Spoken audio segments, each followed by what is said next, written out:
The views and opinions of this broadcast do not reflect the views and opinions of Armed Media, New Productions and its affiliates. Enjoy the show.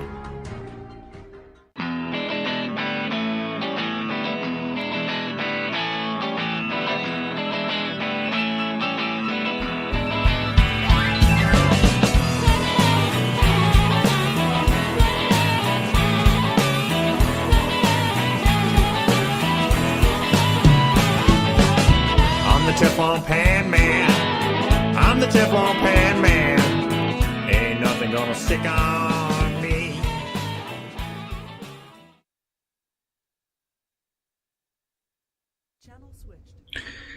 Ladies and gentlemen, welcome. Welcome to All You Can Eat.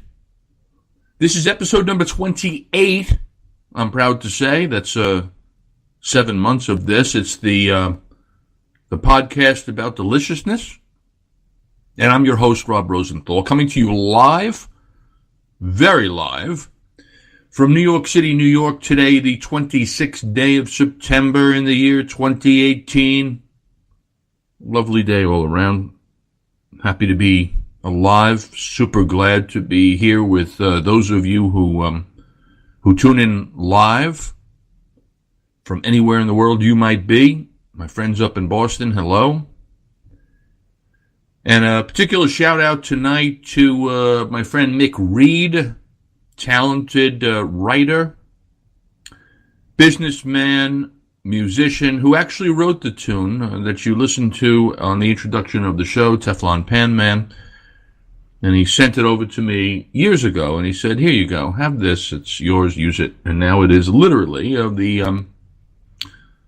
the introduction to this show, All You Can Eat. Thank you for that, Mick Reed. You are a good and talented man. What's happening in deliciousness these days, you may ask? Tonight's episode, number 28, is a potpourri, an assiette, an assortment, a smorgasbord of subjects that range everywhere from the guy who ate 100 plates of sushi at the all-you-can-eat sushi restaurant to how to make a great sandwich to, what are the rules to be an adventurous eater. And then even some recipes. Like I am sitting here, as I like to do on these evenings, Wednesday evenings, I come to you at 8 p.m. Eastern Standard Time every Wednesday. Generally with a glass of something to drink. I propose that you do the same, whatever your favorite kind of adult beverage is. I confess that I just had a few pistachios, a little piece of one of my favorite cheeses and some crackers. And I'm drinking just a touch of rosé. It's not too late. I don't know, this thing about rosé being a summer thing, it's like the general rules in wine. Here's the deal with wine. Drink what you like when you like to drink it. And I was just feeling a little rosé on a warm, even though it's post-summer officially, day in New York City. And where I was going with this is that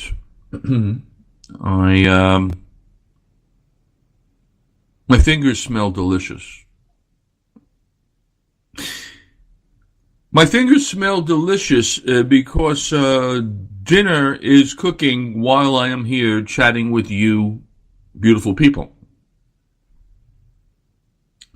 There were chicken thighs in the refrigerator. Chicken thighs, I think, pretty much my very favorite piece of the chicken, although, wings would be good, but I had thighs.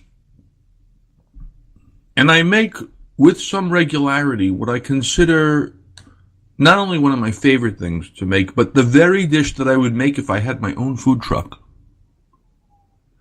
which I call a Berbere buffalo panko coated chicken thigh.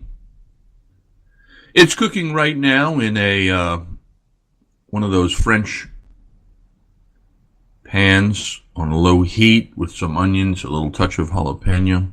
I'll be having that later. But in smelling my fingers, since I add the spices to the dish with my fingers, I am smelling like berbere, berbere. Those who know me and have heard me before know that berbere is easily,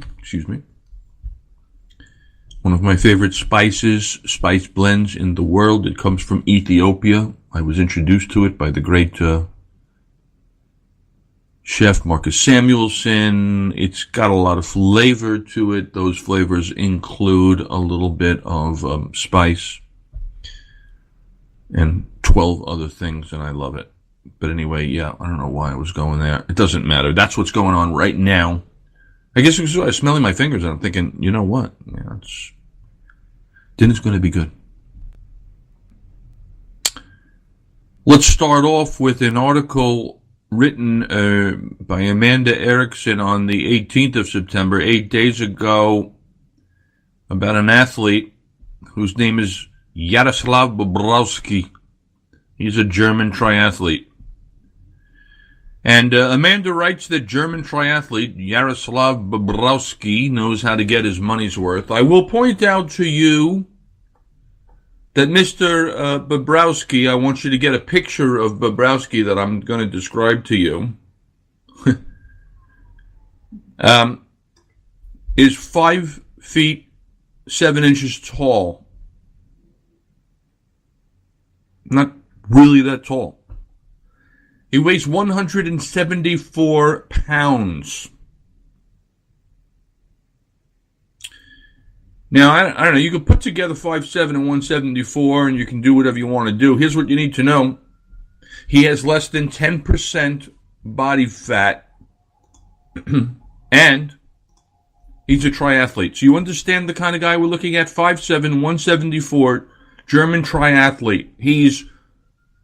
You look at the guy and all you see is muscle and musculature. A few nights ago, he went out to enjoy an all-you-can-eat buffet in Landshut, Germany. You should also know about Yaroslav that he follows a special diet, fasting for 20 hours at a stretch. So when he sat down to enjoy the $18.49 meal. This is an all-you-can-eat sushi place, by the way. He was ready to eat, and eat, and eat. In a matter of minutes, the article goes on, Bobrowski polished off 100 plates of food. Eater, the online publication all about food, Eater estimates that he consumed as much as 18 pounds of sushi.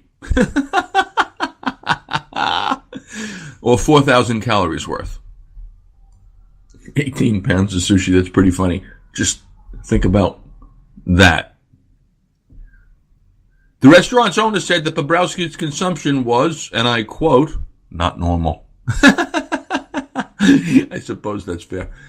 And that he ate as much as 5 diners normally would. And the bad news for the restaurant was that he also declined to buy any booze, which was a critical blow to the restaurant's bottom line.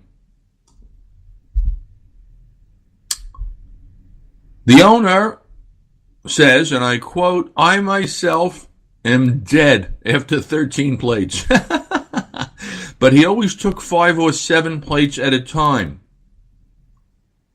So there was a gap on the sushi carousel, and the other guest asked if we had skimped on the fish. I want to win customers and not offend any guests, but we only earn money on the drinks, and he only consumed 1 tea the whole evening. So even though Bobrowski was a regular, the owner called his meal out of line and banned him from dining in the restaurant ever again.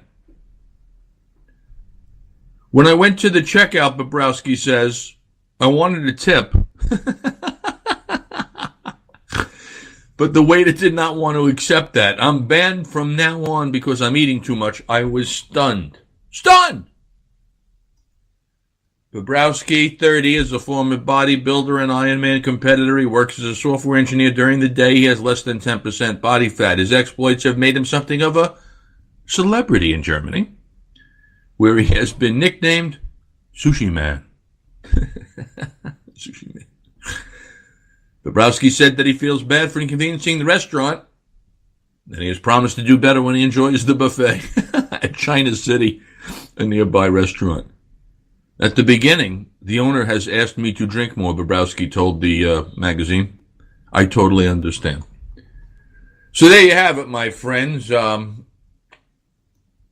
If you are a triathlete who goes on a 20-hour fast and you show up at an all-you-can-eat sushi restaurant, be careful, because if you don't order the booze, they're a profit maker. They may consider banning you from the restaurant. From there, I want to skip to something that I saw today, and maybe from a couple of days ago. It doesn't really matter. In the New York Times. Incidentally, if you're listening live and you want to call in and chit chat about something, anything food related, feel free to call me. It's 800-508-5431. That's 800-508-5431. I sometimes, I don't know. It works if you want to do it. On the subject, however, I'm going to segue to something slightly different here, but it's Asian, and it was written up by Florence Fabricant, the fabulous Florence Fabricant in the New York Times, FloFab. She writes that Daniel Lee introduced soju, the popular Korean spirit. And just so that you know, soju is a Korean alcoholic drink. It's colorless, it's distilled, it's made generally from rice. It could be made from sweet potatoes. It's usually consumed neat.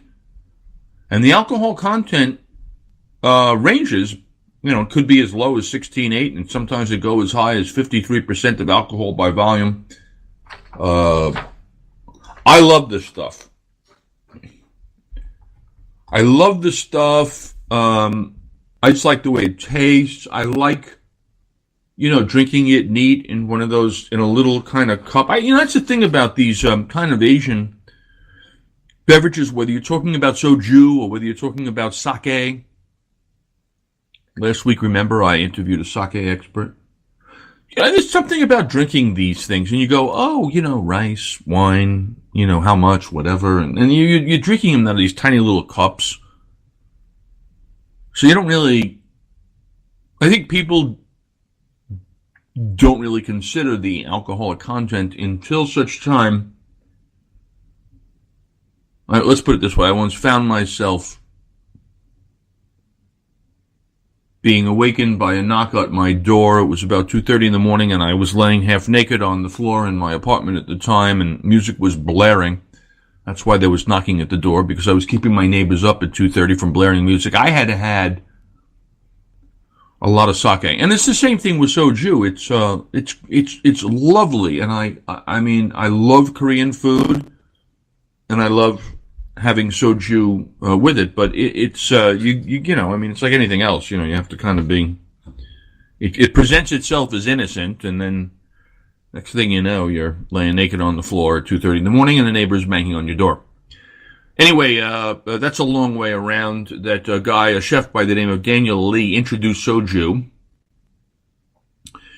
to his friend at George Washington University, Maxwell Fine, some time ago in New York. The two decided to make their own without artificial sweeteners and other additives as a sideline to their day jobs in finance and law, named for the Manhattan block known as Koreatown. They introduced their West 32 soju in early 2017. So that's the brand name, West 32 soju. It's a light, talking about 19.9% alcohol. Now, don't forget, most of the wine you drink runs between 12 and 14%. So they're calling this one light at 19.9%. It's a pleasant soju distilled from a corn base and sweetened with cane sugar, made up in near Albany, New York. Wow. A new reserve version aged in white oak bourbon barrels is stronger at 32% alcohol. Pale straw in color with the aromas of vanilla and freshly mowed hay. I don't know what freshly mowed hay smells like, but I imagine it's farmy and bright and grassy. Anyway, though it's easy to drink straight, a splash of it does nice things when substituted for vermouth in a martini. Hello! So here, listen to what FloFab is saying, that you're making a martini. You should be using gin, but I suppose we'll accept vodka as an alternative. And rather than using the bit of vermouth that you would use to create your martini, she's saying, you know what, why don't you have a splash of this stuff? That's a big idea. FloFab. West 32 Reserve, $19.99 for 375 milliliters, sorry. That's the reserve. So the reserve is $20, and the regular bottle of this stuff, which is $3.75. So it's going to be like half the size of a bottle of regular bottle of wine. Going to run you $11.99 for that for the regular stuff, not the reserve stuff. Can buy it at a place in New York. That doesn't help a whole lot of people, but there's I don't know. Maybe you can ship it. WarehouseWinesAndSpirits.com. WarehouseWinesAndSpirits.com. I know I'll be getting myself some because I like the soju. All You Can Eat, episode number 28. Your host here, Rob Rosenthal. Wednesday night, the 26th day of September. The year is 2018. Let's talk about sandwiches. I know what my favorite are. What's your favorite sandwich? That's the thing. I'm not going to say that sandwiches are underrated. I'm going to say that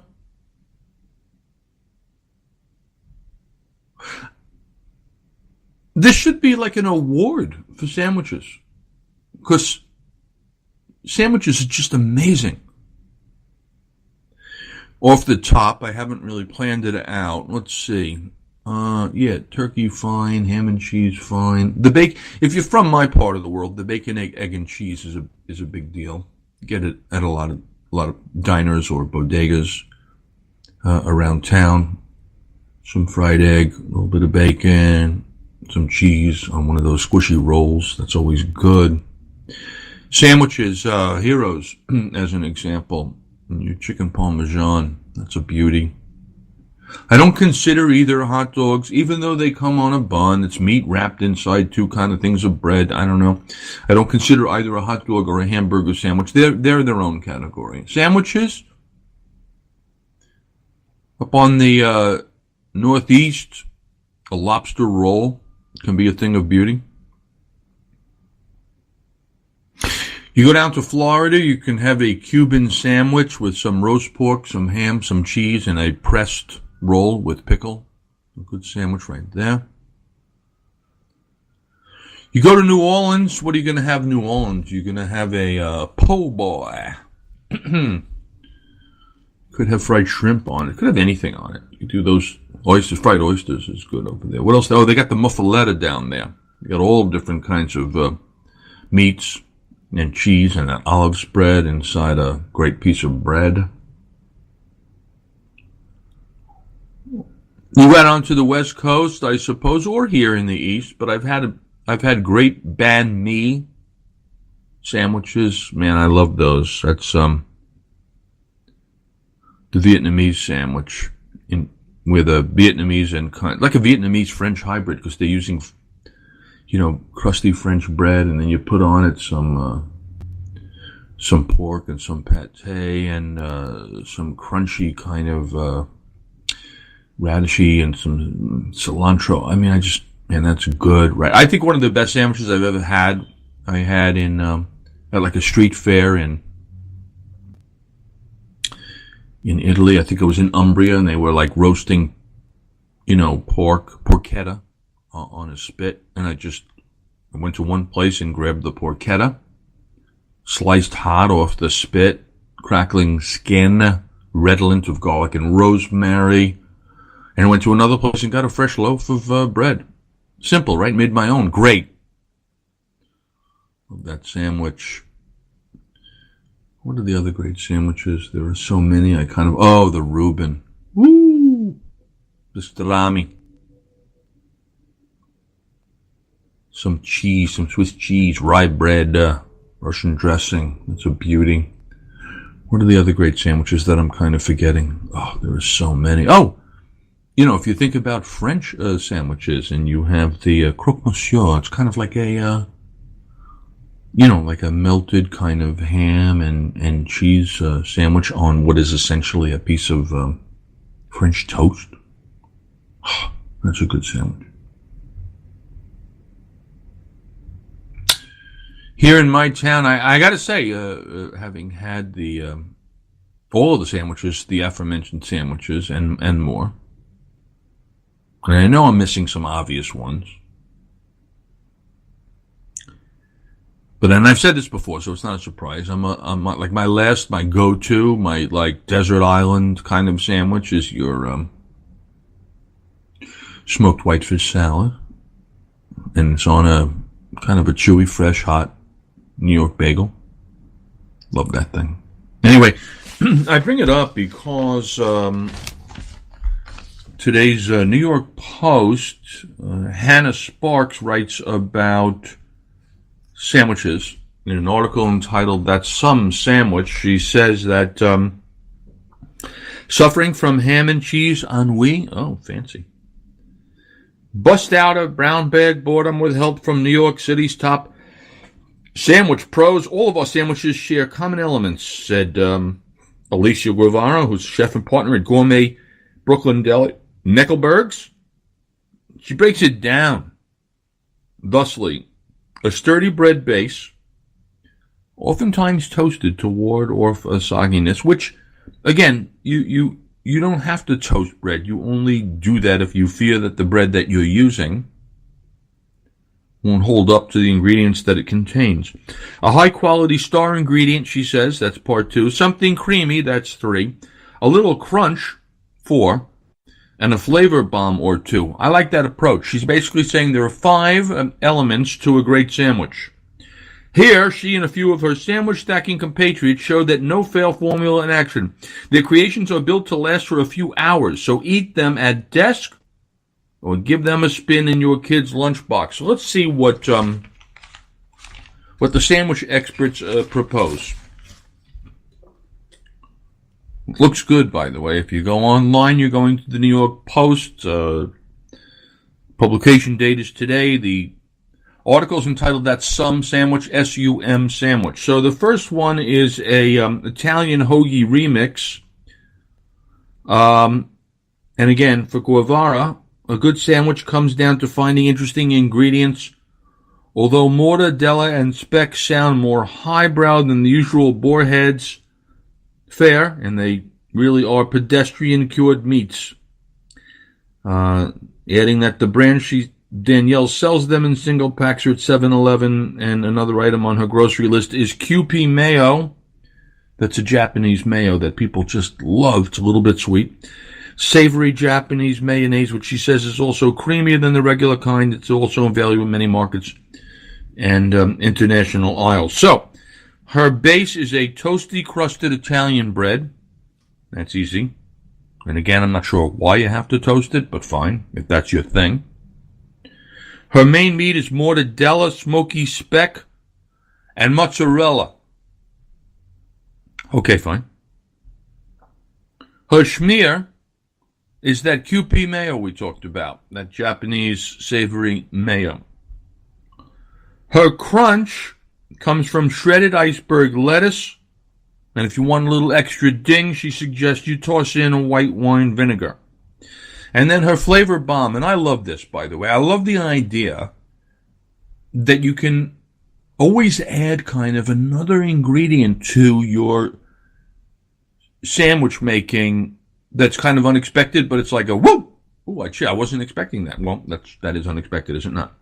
Her flavor bomb is spicy pickled red pepper. And that's not hard to get, right? You get that in the supermarket. B&G sells that. Hot cherry peppers and pickled red onions. If you are not going to make them yourself, I'm pretty sure they're available somewhere. But that's a lovely sandwich. That's a lovely, big old, yummy-ish, lot of stuff going on sandwich. Here's another that she calls the snack attack. Or not she, because it's coming from a guy by the name of Nick Corpy, who is from Brooklyn's Egg Shop, and he raids the junk food aisle for his wacky sandwich. Well, interesting. Oh, this is interesting. He says Cheetos are engineered to be the crunchiest thing on earth pretty much at all times. They don't lose their crunch when put on a sandwich. He also loves how they go with horseradish mayo, which he makes by stirring together 2 teaspoonfuls of mayo, 1 spoon of horseradish, and a few dashes of Worcestershire sauce. So again, part of what makes your sandwich extraordinary is tiny little step that you could make to kind of create your own fabulous condiment. People talk about, like spicy mayo. Well, it's not complicated. Take some mayo and throw in some hot sauce to it, and you have spicy mayo. They were selling recently, I don't know, I saw somewhere, it's like, sriracha ketchup. Well, you don't have to buy sriracha ketchup. You just put sriracha in your ketchup. This sandwich here uses an everything bagel. Fine.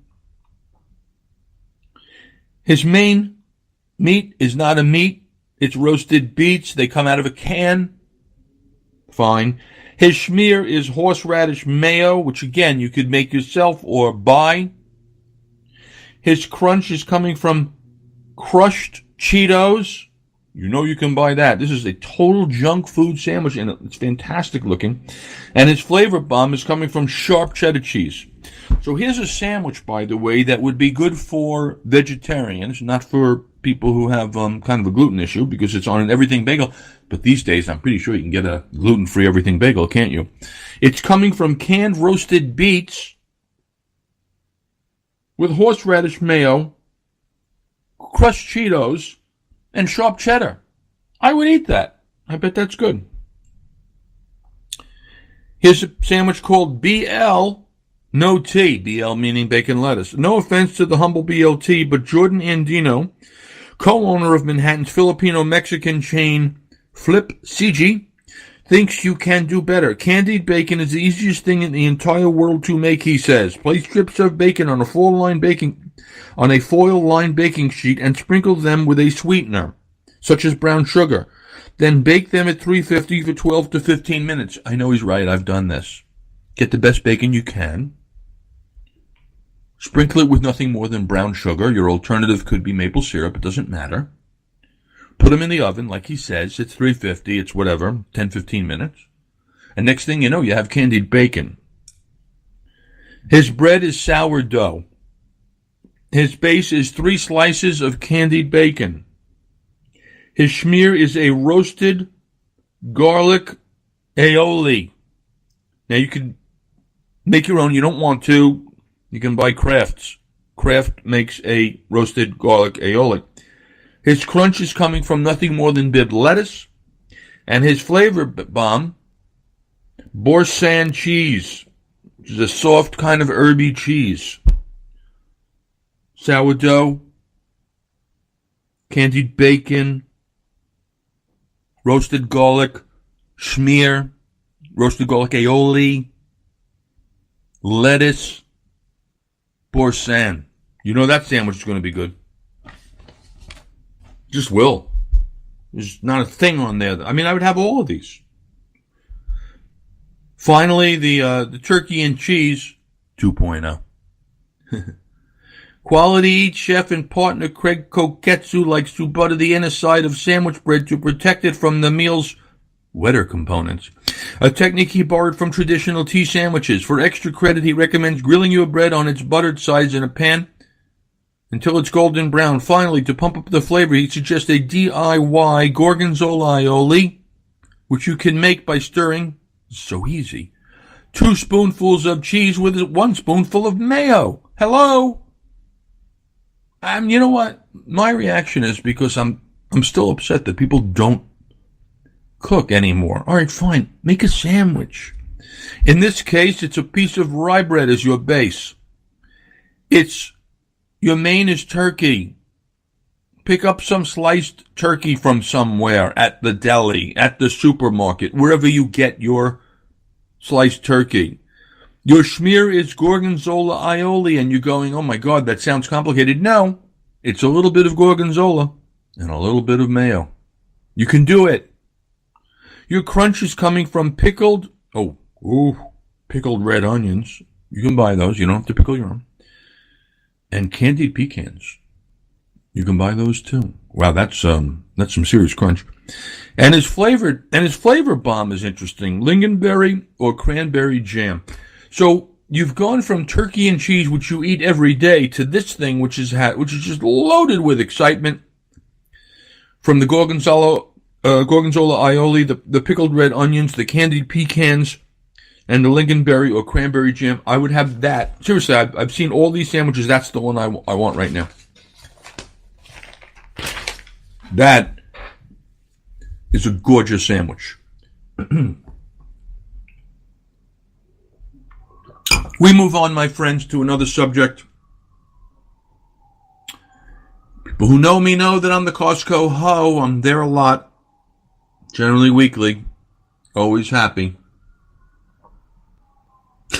Was telling somebody the other day, that Costco, when you leave, you pass the snack bar. I guess the big items there are the giant hot dog, and they sell pizza. There's some other things. Oh, that ice cream thing that they sell. If you get your hands on that, that's amazing. It's like an ice cream bar. It's covered with chocolate and has toasted nuts. That thing's amazing. But, I picnic there. I mean, it's kind of weird. I'll be the first to admit it, but they sell the rotisserie chicken there in the back. And their rotisserie chickens are not only good, they're very good. Like I think I forget whether it's $4.99 or $5.99. It kind of doesn't matter. It's a whole chicken that's rotisserie back there, and you take it up and you pay out, and then we go over to, because for me it's a family thing. I bring the whole family over to the Costco for the shop. Maybe you're picking up a baguette. Maybe you're picking up some Milton's multi-grain super duper bread. It doesn't matter. The point is that we have a rotisserie chicken after we check out, so we don't have to wait on that snack bar line to pick up a hot dog or a slice or something like that. We literally will sit down. I've done this a lot of times with a rotisserie chicken. The one hint I will give you, my friends, is that you need to have many napkins. And you will pick up from the snack bar kind of service area not only the napkins, but I believe you can get yourself some plastic forks and a knife, and we'll sit down and basically break down an entire rotisserie chicken that is so hot still that it will literally burn your fingers in trying to pull it apart. But I do that, and we have at it, maybe with some of the Miltons or a piece of baguette right there at the Costco. How good is the Costco roast chicken on the spit right there on the rotisserie?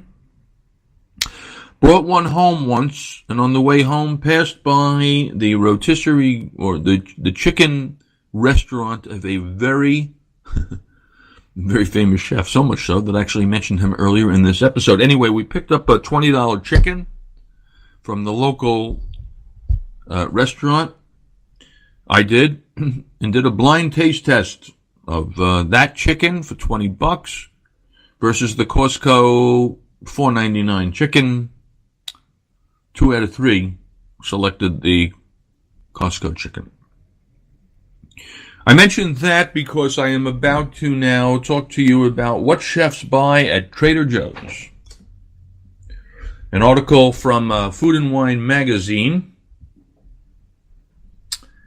Trader Joe's has a mystique that belies its Deals, deals, deals. Price points, and for good reason. The budget-friendly chain is a source of joy for millions who feel like they've struck the flavor-price ratio jackpot. While many of TJ's offerings have cultish followings, we decided to ask the experts what really sets the chain apart from its competitors. Here, 8 top chefs talk about their favorite Trader Joe's products.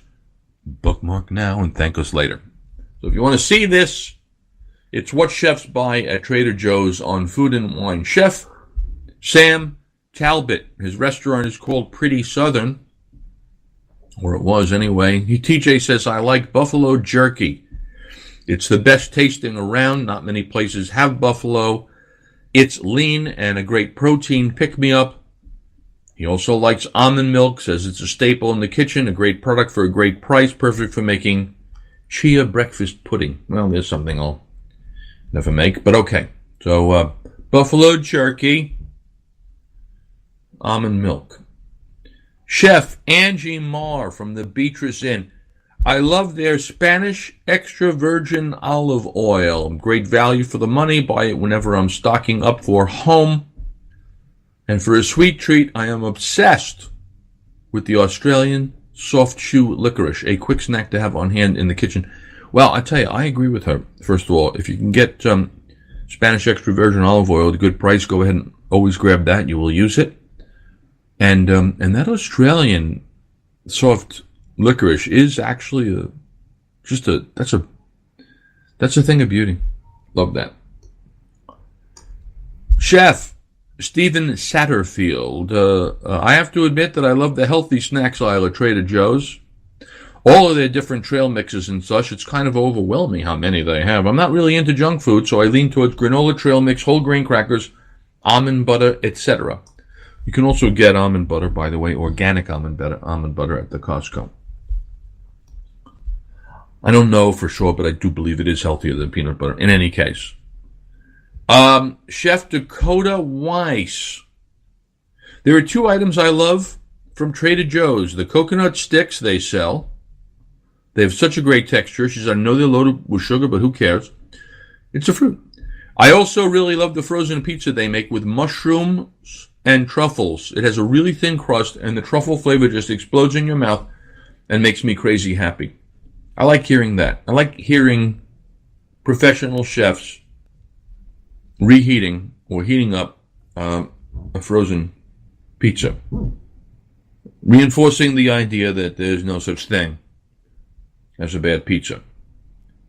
I don't know if they sell this anymore, but Chef Armand Arnal from a restaurant called Maman says, one product that I love to see and use in Trader Joe's is the Flor-de-Sel sea salt from Camargue. It's a great, affordable finishing salt that can enhance any meal. It's also nice to see some representation of my hometown in an American grocery store. I don't know that they sell it or don't sell it. You can get Fleur-de-Sel pretty much anywhere these days. And when he says finishing salt, what you need to know is that it's a touch that a lot of chefs will use when they complete a dish to top it with a few sprinkles of a Fleur-de-Sel or a finishing salt, which is not fine textured, right? So it's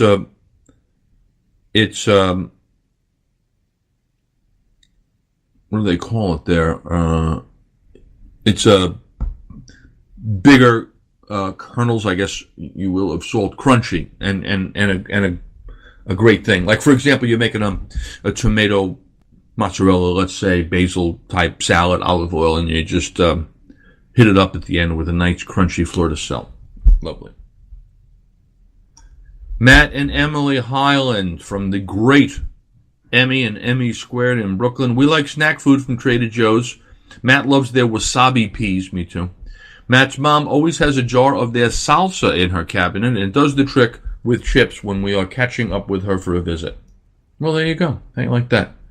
Neil Fraser. My favorite thing from Trader Joe's are their English peas. Oh, I like that too. They are super sweet. I eat them right out of the bag. Oh, one more. Chef Sang Yoon. Oh, this is funny. I've never seen this. His pick is pub cheese. It's this airy, spreadable yellow cheese you can put on pretty much anything, and it's super addicting. It's my new favorite food to pair with champagne. Oh, I love that. I spread it on some crackers and serve it with Delamont Brut, which has great balance. It's the ultimate drinking snack. So there you have it. A whole lot of interesting things that you can pick up from Trader Joe's. And that is the deal, isn't it? Like, you go to Trader Joe's and you just find kind of some interesting things. But I know I always will grab something from that aisle where you get the the crunchies and the snackies and the kind of the nuts and the dried fruit. And I'm also a big fan of that 2.2 pound dark chocolate bar that they sell. And I love some of those cookies. What are they called? Dunkers? I don't get there as much as I get to the Costco, but it is fun to go to the Trader Joe's. On to another subject, apropos of absolutely nothing. Let's talk about Dunkin' Donuts. You go there? I haven't been for a long time. I used to think the coffee was good, but I make my own coffee. Anyway, they're dropping the name Donuts, so pretty soon you're going to just pass by a place or go into a place that's called Dunkin'. The makeover is part of Dunkin' brand's efforts to reestablish itself or to relabel itself as a beverage-led company that focuses on coffees, teas, speedy service, and to-go food, including but not limited to donuts. Oh, God.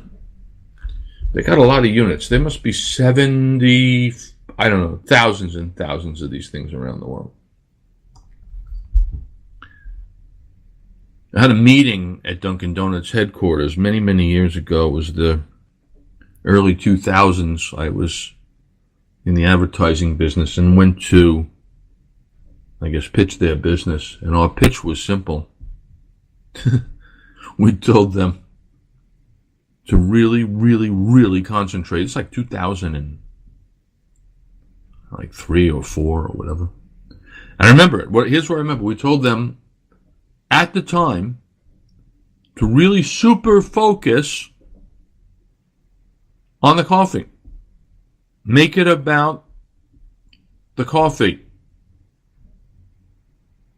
They didn't listen. It was a terrible meeting. And now here we are 15 years later. And they would like to relabel themselves as a beverage-led company that focuses on coffee. Oh, God.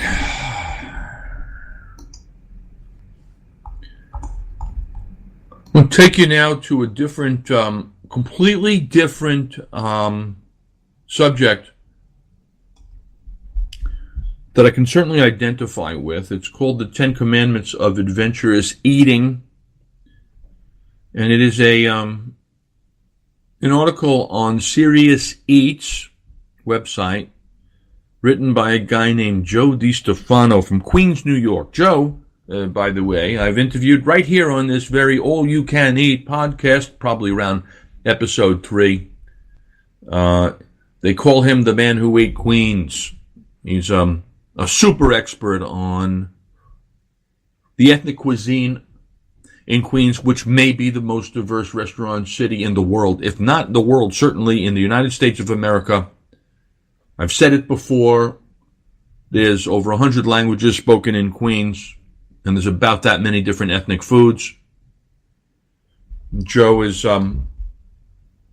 writing here about adventurous eating. What are the 10 Commandments of adventurous eating? Now, I'm going to tell you something. I wouldn't consider myself necessarily like an adventurous eater. I mean, there aren't not a ton of stuff that I guess I wouldn't try. I'm not committed to the whole bugs thing. But I'll eat any part of the pig or the cow, stomach lining, heart, brain. I don't care. And if it's coming out of the sea, I'm going to eat it. You sea urchin, octopuses, that kind of stuff. I'm fine with that. But I don't know if I consider myself adventurous, but anyway, that's neither here nor there. These are the 10 rules that Joe proposes for those who would like, for example, to do some adventurous eating. Rule number 1, try everything once, twice if need be.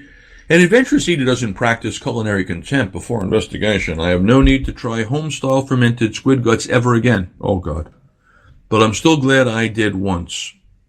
Like most other ikan no shio kara, this dubious special at Sake Bar Hagi was slippery, slimy, and it stank to high heaven. I couldn't choke down more than 3 bites, but now I know. And I'm going to say this. I know I just kind of took myself out of the loop as an adventurous eater, but I've had that dish.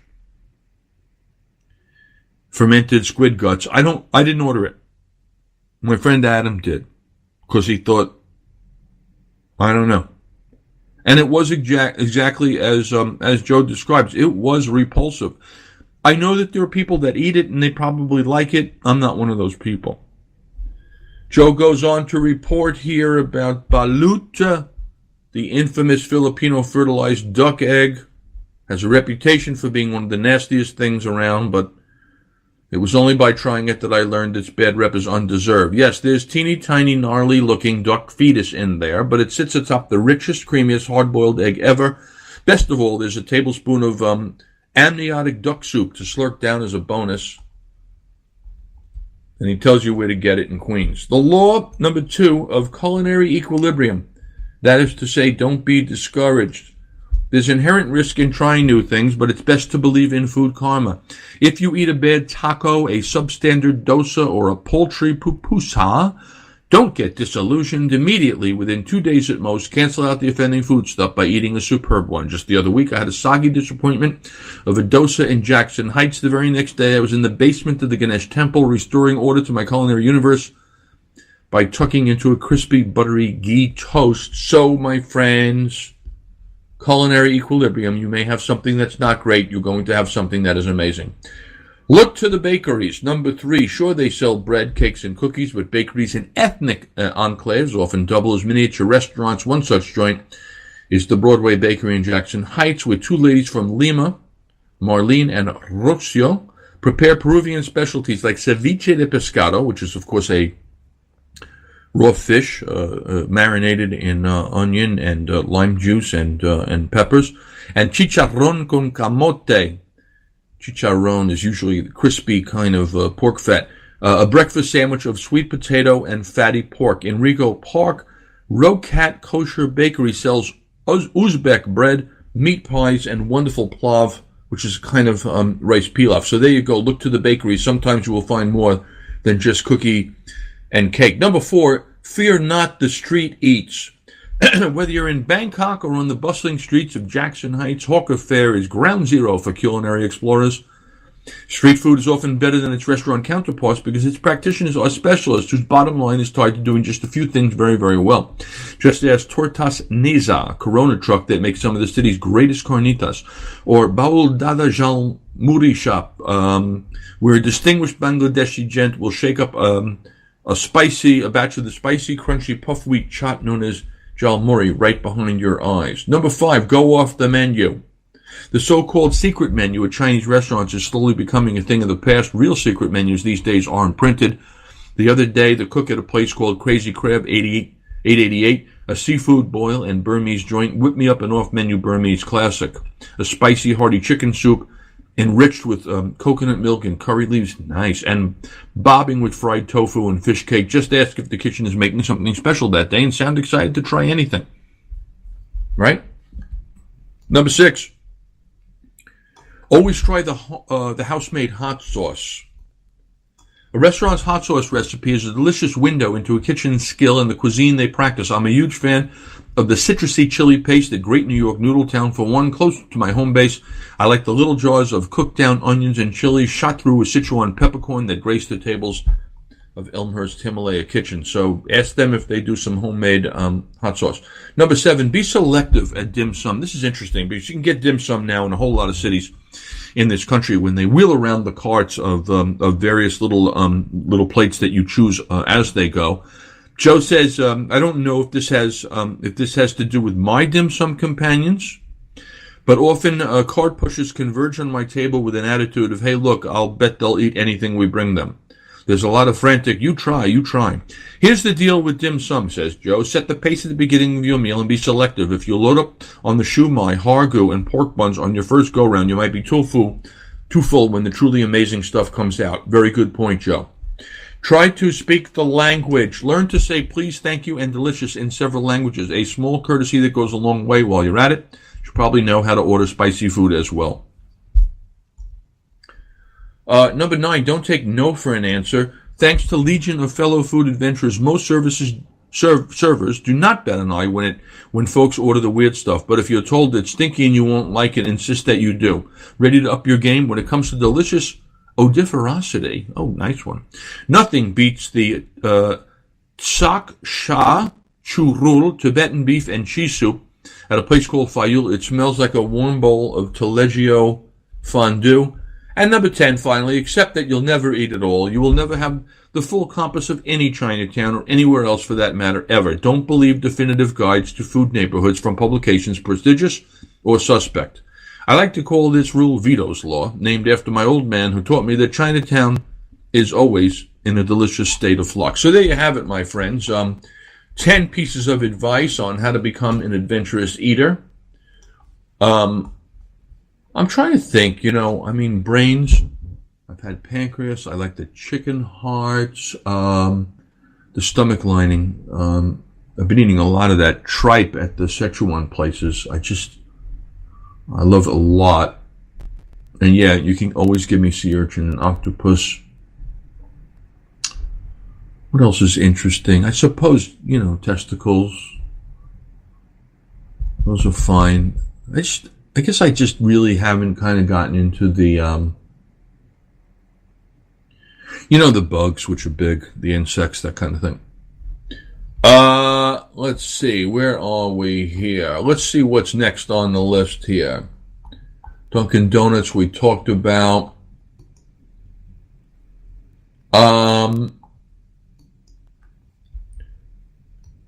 This is interesting. Let's do one recipe before we pull out of here. It's from yesterday. Julia Moskin writes about it in the New York Times. She said that the article is the single best thing to cook with chicken breasts. And it's chicken franchise. Quick, lemony, buttery, Italian-American comfort food. There are people who never get tired of breaded chicken cutlets. I know because some of them live in my house. And it's true.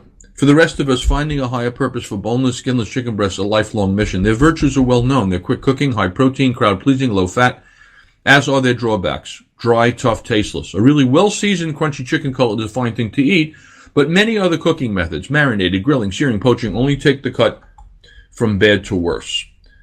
Chicken franchise, with its butter lemon sauce, is the single best thing you can make with chicken cutlets. Chicken and lemon are a classic combination that almost every meat eater likes, and it's one of those rare restaurant dishes that is truly easy to make at home, etc., etc., etc., etc. And she's not wrong. So let's see if we can go to a recipe. Recipe, yeah, here you go. Let's make some chicken franchise. Are you ready?